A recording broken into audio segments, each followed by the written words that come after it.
आज बसवाक जाऊँगी श्रीमंदिर परिचालना कमिटीर गुरुत्वपूर्ण बैठक सकाळ 11टा समय श्रीमंदिर परिचालना कार्यालय परिसर में यह बैठक अनुष्ठित होगाक बेले गजपति महाराज यार अध्यक्षता करेंगे। बैठक में रत्नभंडार गच्छित अलंकार गणति मणति उपर विस्तृत भाव आलोचना होब। गत रत्नभंडार हाई लेवल मीटिंग रे चिठा प्रस्ताव आगत होईछि। परिचालना कमिटी बैठक में यह चिठा प्रस्ताव संपर्क में आलोचना होई राज्य सरकार का अनुमोदन पर पठाजिब। सेपटे श्रीमंदिर सुरक्षा प्रसंग को नहीं विशेष आलोचना कराजिब। श्रीमंदिर आईन रे प्रचलित नियम अनुଯାयी कठोर दंड विधान नाही। श्रीमंदिर आईन रे संशोधन पर राज्य सरकार को प्रस्ताव दिया जाइछि। एही प्रस्ताव उपरे कराजिब विस्तृत आलोचना। एतव्यतीत धाड़ी दर्शन व्यवस्था, भक्तों श्रृंखलित दर्शन, महाप्रभु श्रृंखलित नीतिकांति, दिव्यांग भक्तों दर्शन सह श्रीमंदिर सह जड़ित विभिन्न प्रकल्पर अग्रगति नहीं होगा आलोचना। ए बैठक में श्रीमंदिर मुख्य प्रशासक, जिलापाल, एसपी, नीति प्रशासक और परिचालना कमिटी सदस्य उपस्थित रहिबे। शिवप्रसाद दास पुरी रिपोर्टर आम सहित जोड़ी होती आलोचना करने। शिवप्रसाद, श्रीमंदिर परिचालना कमिटी बैठक आज दिन 11टार बस केते गुरुत्व बहन करुछि विभिन्न निष्पत्ति को नहीं ये बैठक? निश्चित भाव देखो जेहेतु आज दिन 11टा समय श्रीमंदिर कार्यालय परिसर एक गुरुत्वपूर्ण परिचालन बैठक बसवाक जाऊँगी।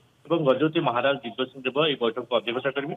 ये बैठक में अनेक गुरुत्वपूर्ण विषय आलोचना जो भाई रत्नभंडार द्वार जो रत्नभंडार गणति मणति विशेष भाव आलोचना करपरी रत्नभंडार जो द्वार रही है तार रूपा और सुना छाउनी आलोचना कर गुरुकुल सोसाइटी गठन, श्रृंखलित नीति, परिचालना और दर्शन व्यवस्था, जगन्नाथ मंदिर और अन्य उन्नतीकरण कार्य और महाप्रभु जमी जमा सुरक्षा प्रभृति नहीं गुरुत्वपूर्ण विषय आलोचना बैठक में श्रीमंदिर मुख्य प्रशासक डॉक्टर अरविंद पाढ़ी, जिलापाल, एसपी एवं सुरक्षा जो दायित्व रही सुरक्षा तदारक कमिटर अध्यक्ष गिरीश मुर्मू उपस्थित रहे।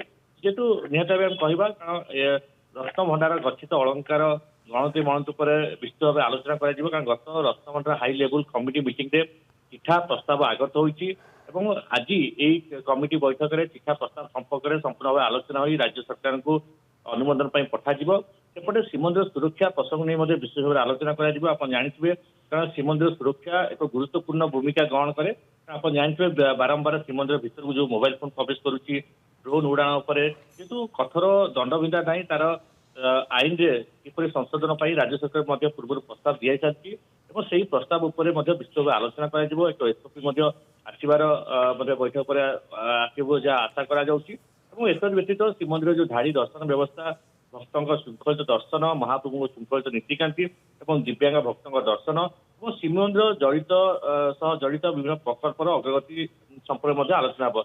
विशेषकर जो पुरी बासिंदा मान श्रीमंदिर दर्शन पर आलोचना कारण दीर्घ दिन दाबी रही पुरीवासी स्वतंत्र दर्शन व्यवस्था कर किपरि पश्चिम द्वार पटे प्रस्ताव व्यवस्था कर दाबी दीर्घ दिन उठी आसते सरकार प्रशासन कर्णपात करूना जहाँफल पुरी बासिंदा मन में एक असंतोष देखा सेपटे वरिष्ठ नागरिक मैंने महाप्रभु दर्शन वंचित होती विशेष भाव में स्वतंत्र व्यवस्था करा ये तमाम विषय जेहेतु आलोचना जेहेतु बैठक अत्यंत गुरुत्वपूर्ण एथि बहन कर महाप्रभुंर जो नीतिकांति श्रृंखलित दर्शन किपरि धाड़ी दर्शन व्यवस्था उपर आलोचना कर विशेषकर रत्नभंडार गणति मणति नजर रहीतु आप जानते रत्नभंडार जेहेतु संपूर्ण भाव स्थानांतरण सरी रत्नभंडार स्थायी मरामती कार्य सरी केवल गणति मणति प्रक्रिया बाकी रही जेहेतु